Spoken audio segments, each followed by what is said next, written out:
buckle up for a story that's going to send shivers down your spine. My brother was sent to hell for his own good. And trust me, this isn't your typical ghost story. We're diving deep into faith and grief, and a choice so disturbing it might just reshape how you think about heaven and hell. Yeah, this one really makes you think. We're going to be looking at a first-hand account and some seriously thought-provoking questions that come with it. Get ready to question everything. So our story centers on Isabel, a young woman raised in a very religious Christian home. But even as a teenager, she wrestled with her faith, always kind of questioning things, despite her upbringing. Right, and that internal struggle is key here. It makes you wonder, how common is this kind of internal conflict, even within a deeply religious upbringing? Is this doubt more common than we think? Oh, absolutely. Like, are we all wrestling with these big questions? You know, studies actually show that questioning your faith, even when you're surrounded by it, is more common than we might think. It's a natural part of growing up, especially as a teenager, when you start to form your own views and grapple with big concepts. So Isabel's doubts, they're not unusual, which makes her later decisions even more powerful. Definitely. She's not acting from blind faith, but from a place of deep personal struggle. Okay, so now we meet Bryan, Isabel's brother, the light of their family. One day he's heading home from band practice, probably griping about the usual sibling stuff, and then, poof, gone, vanished. And the way Isabel describes the silence after his disappearance, it's haunting.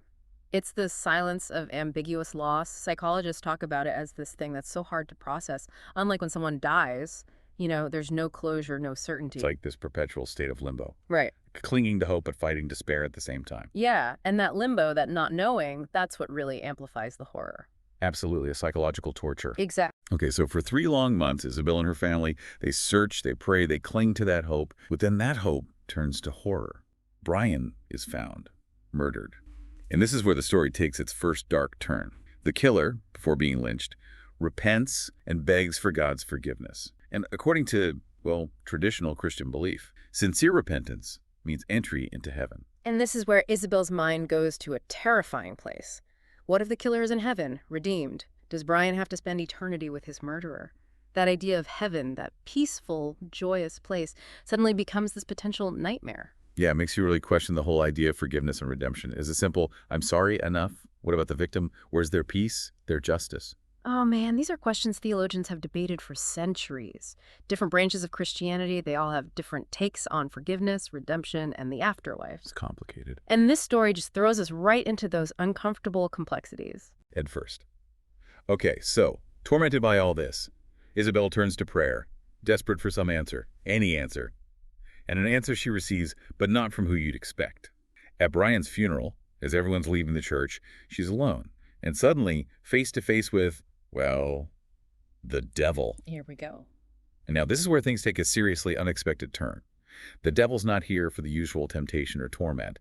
It's something much more, well, insidious. A twisted offer of mercy. You got it. The devil reveals that Bryan is trapped in heaven with his killer, reliving his death over and over. The only way to free him from this eternal torment, the devil says, is to send him to hell. Whoa. So now we have to ask, why would the devil do that? What does he get out of sending Bryan to hell? Is this just spite, stealing a soul from God? Or could there be some, and I hesitate to even say it, some kind of perverse compassion at play here? So now imagine facing that choice. Condemn your brother to hell or leave him trapped in a twisted paradise with his killer. An impossible choice between two horrors? It really challenges what we think we know about the afterlife, doesn't it? Are heaven and hell these fixed places? Or are they experienced differently depending on your own personal circumstances, trauma, even the company you keep? Yeah, it makes you wonder. And Isabel is reeling, the weight of this decision crushing. But she makes the choice. She sends Bryan to hell, believing it's the only way to stop his suffering. And years later, she's still wrestling with the guilt, the weight of what she's done. She even finds a support group with others who made similar deals. I can't even imagine that. The psychological burden must be immense. Not just the guilt, but the constant fear of what awaits both her and Bryan. Can guilt and relief even coexist? This story really makes us confront that. We always think of the devil, right, as this figure tempting us with all the good stuff, power, whatever. But in this story, it's different. Totally. It's like he's using our own ideas about heaven against us. Exactly. What if heaven, even if it's perfect, isn't enough for someone who's been through something truly awful? What if their tormentor, even if they've repented, makes heaven unbearable? The devil's offer, it plays on that fear of endless suffering. And it makes you rethink repentance. Is saying sorry enough to just erase everything? Does it even matter how bad the act was? What about the person who was hurt? It all boils down to justice, doesn't it? Where is the justice for the victim if their tormentor gets into paradise just by saying sorry? This story isn't afraid to ask those tough questions. It throws all those gray areas right in our face. And Isabel's internal struggle, that's a huge part of this. She's not just blindly following what she's been taught. Right, she's questioning everything, even before Bryan disappears. Which makes her decision, oh man, so much more powerful and tragic. She's acting out of love for her brother, a desperate need to help him, even if it means going against everything she knows. It makes you think about how far we'd go for someone we love, right? Would we condemn ourselves to save them from that kind of suffering? It's heavy stuff. And it also brings up the question of choice, doesn't it? Did Isabel really have a choice? Or was she manipulated? That's a huge philosophical debate right there. Ah. But what gets me is how this story takes these big concepts, heaven and hell, and makes them personal.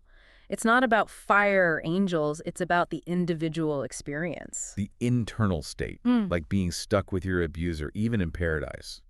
And that hell might actually be a kind of release. Chilling. And the ending, it's both haunting and hopeful. Isabel finds some comfort with others who made similar deals. They have a support group sharing their guilt and grief. That's the thing, right? We need that connection, especially when we've been through something so traumatic. But that uneasy feeling still remains. Will she ever find peace? Or will that decision and that fear always haunt her? And Bryan, does hell offer any freedom, like the devil said? Or is it just another kind of torment? These questions stay with you. They make you think about what you believe, good and evil, the choices we make when we're faced with the impossible. I think it's the ambiguity that's so effective. There are no easy answers here. It makes you grapple with faith, grief, what it means to be human. It really challenges what we think we know about the afterlife, about good and evil, and ultimately about love. It really pushes you. This is a story that sticks with you, gets under your skin. It's like a reminder that sometimes the scariest things aren't out there in the dark. They're right here in our own beliefs and in the choices we make. That support group, I keep thinking about it, all those people sharing that burden, that weight of their choices. To think they condemn themselves and the people they loved and for love, for mercy. It shows how powerful this story is, doesn't it? Like, Isabel's not the only one. There are others out there wrestling with these choices, making these impossible deals. Makes you think about the ripple effects, What about the people who weren't part of the deal? How do they cope? Imagine Isabel's parents, right? Thinking Bryan's in heaven, no idea what's really going on or what she did. What would that do to them if they ever found out? It'd shatter them. And that's the weight Isabel carries. It's not just her. It's the potential harm to everyone she loves. And what about redemption? If even the worst things can be forgiven, what does that mean for the people who were hurt? Is there any justice? It's a question that goes way beyond religion, right? It's about what we believe is right and wrong. What does forgiveness even mean? Can you really move on without, really acknowledging the wrong that was done? And the killer's repentance, was it even real? Or just a way to avoid punishment? The story doesn't tell us, and we're left wondering about our own ideas of change, even when someone does something evil. It's like the story is making us look at our own judgments, how we deal with forgiveness, and wanting someone to pay for what they've done. This story isn't like your typical horror, no jump scares or anything like that. The real horror is in the mind, in the choices, and what comes after. The quiet horror that stays with you, that doubt, that fear that maybe even after we die, there's still suffering. And that's why this story hits so hard. It doesn't give you easy answers, it leaves you with more questions, and it forces you to confront the darkness, not just out there, but inside us.